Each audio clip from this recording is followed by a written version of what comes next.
Christian लोग non Christian लोगों को क्यों ऐसा कहते हैं कि पिता, इन सारे लोगों को कुछ भी पता नहीं, इन लोगों को माफ़ कर दीजिए, चाहे वे सांसारिक हिसाब से बड़े बड़े ज्ञानी भी क्यों ना हो। फिर भी मसीही लोग कहते हैं पिता, इन लोगों को क्षमा कीजिए क्योंकि इन लोगों को कुछ भी पता नहीं।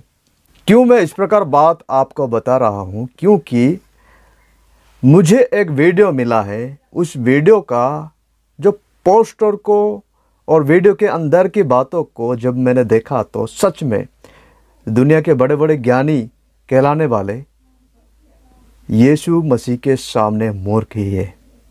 आप इस तस्वीर को देख लीजिए, यहाँ पे क्या लिखा है, जब जीसस बोले जय बजरंग बाली, और जीसस को जय बजरंग बाली कहलवाया गया। और जीसस की अनसुनी कथा इस प्रकार भी इन्होंने कह रहा है। इनका नाम है अंकुर आर्य। आर्य समाज का एक बड़ा विद्वान है, ज्ञानी है।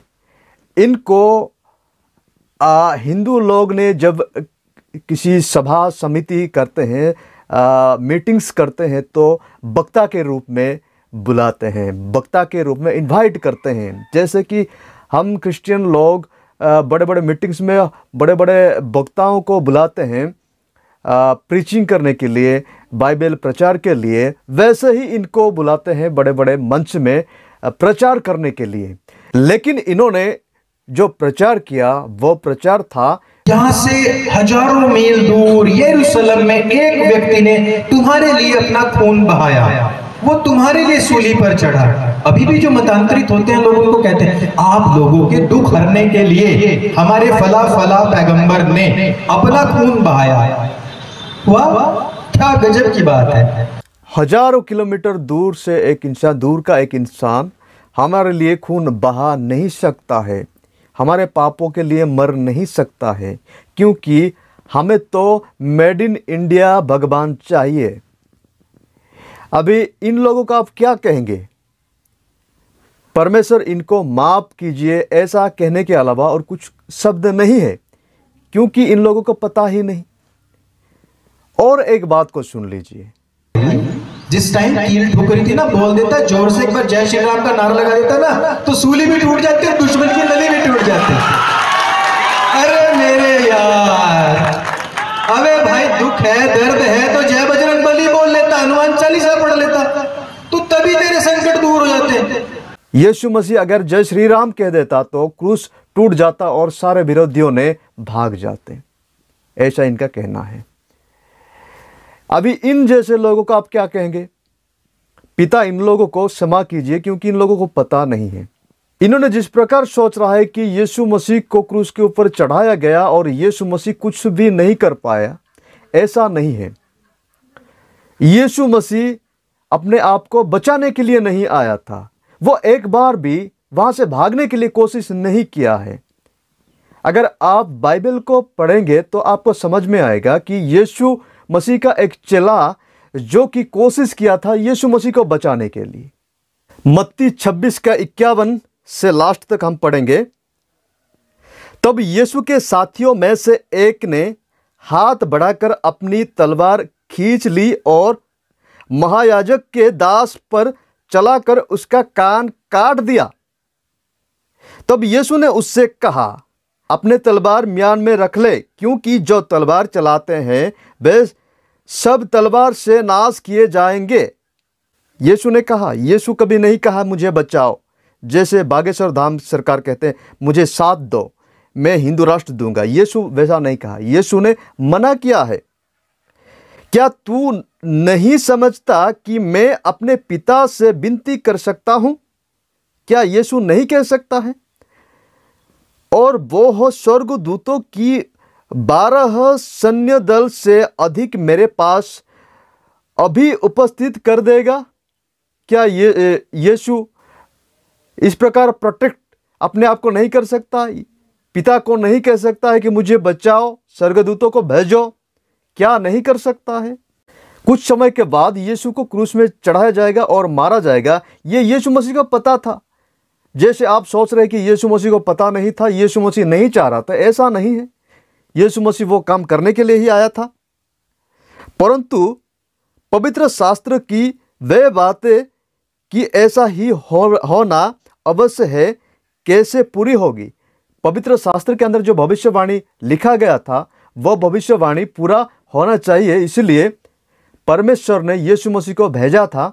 वो भविष्यवाणी यशायाह भविष्यवक्ता के द्वारा और पहले जितने सारे भविष्यवक्ताओं के द्वारा किया गया था, और ये नई बात नहीं था कि यीशु मसीह को पकड़ा गया और क्रूस में चढ़ाया गया। और आप कह रहे हैं कि जय श्री राम का नारा लगाना चाहिए था यीशु मसीह को।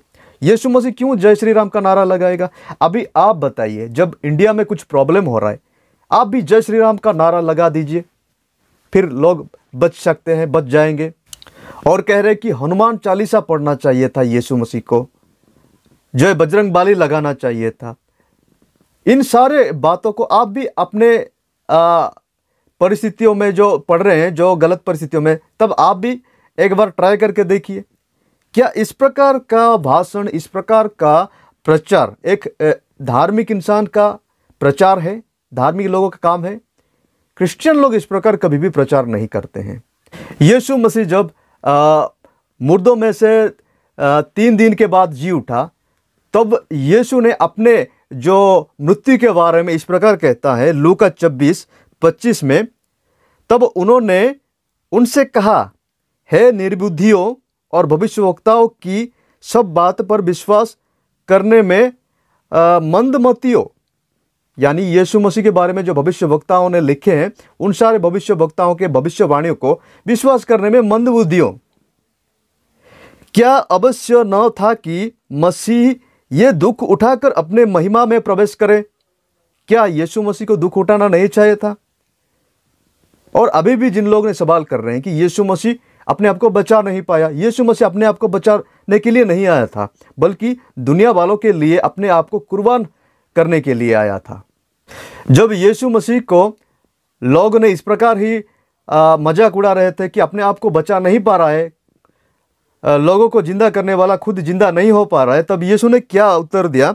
लूका 23:34 में लिखा है, तब यीशु ने कहा, हे पिता, उन्हें क्षमा कर, क्योंकि ये जानते नहीं है कि क्या कर रहे हैं। अभी हम भी कहेंगे कि आपको यीशु ने क्षमा करें, क्योंकि आपको पता नहीं है। और भीष्म पिता के साथ यीशु मसीह को कंपेयर करते हैं। भीष्म पिता को मारने वाले तो आपका भगवान है, फिर भीष्म पिता को मारना नहीं चाहता। अगर भीष्म पिता भगवान हो जाएगा तो आपका भगवान शैतान हो जाएगा। फिर भीष्म पिता ने आप जैसे लोगों को गलत लोगों के साथ गिनता था, और भीष्म पिता कभी भी अपने आप को भगवान नहीं कहा था, और भीष्म पिता ने कभी भी सोचा भी नहीं था कि ऐसा मुझे मरना है, और भीष्म पिता ने कभी भी नहीं कहा कि मैंने आपके लिए मर रहा हूं, इंडिया के लोगों के लिए मर रहा हूं। ऐसा कहने के लिए उनके पास अधिकार भी नहीं था। और भीष्म पिता ने मरने के बाद जिंदा नहीं हुआ है, अभी भी वो मुर्दा ही है। लेकिन यीशु मसीह ने मरने के बाद तीसरे दिन जिंदा हुआ, और आज भी उनका कब्रिस्तान खाली है इजराइल के अंदर। और फिर से आपको कहना चाहता हूं, आप सभी को परमेश्वर क्षमा करे, क्योंकि आपको कुछ भी पता नहीं है। लास्ट में आपको क्लियर करना चाहूंगा कि यीशु मसीह ने अपने आप को बचाने के लिए नहीं आया था, बल्कि यीशु मसीह ने क्रूस के ऊपर मरना था और मरने के लिए ही आया था। और वो यीशु मसीह को पहले ही पता था, और यीशु मसीह कभी भी अपने आप को बचाने के लिए कोशिश नहीं किया, जैसे कि आपके देवी देवताओं ने कोशिश की है। और किसी ने भी मौत को नहीं हरा पाया, यीशु मसीह ने ही एकमात्र खुदा परमेश्वर है, वो मौत को हरा के तीसरे दिन जिंदा है। आज भी वो जिंदा है, और यीशु मसीह का कब्रिस्तान आज भी खाली है।